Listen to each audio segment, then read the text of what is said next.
Charles, saka Sister Ann.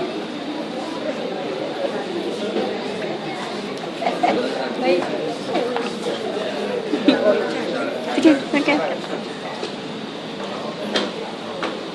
Una nating tawagin si Brother Jared. Yung tanong kay Brother Jared eh. Jared, sino ang gumawa ng lahat ng bagay? Oba. Very good. No. Si Charles naman, hindi bang bumagit ka ng mga ilang bagay na ginawa ng Diyos, mga hayop? Brother Charles? Yung mga hayop. Basta po, tsaka mga iwan po. Oh, very good. Okay. Ikaw naman, Brother Al, anong natutuhan mo sa mga ginawa ni Jehovah, mga nilalang ni Jehovah? Ang natutunan ko po doon, yung kaya po nila ng yoga, ang mga hayop dahil po sila tayo masaya. Kasi po, masarap po mag-baby ang mga hayop. Yan, no?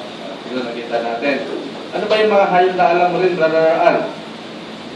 Ostrich po. Yan. Ikaw, Brother Jared, anong animals ang alam mo?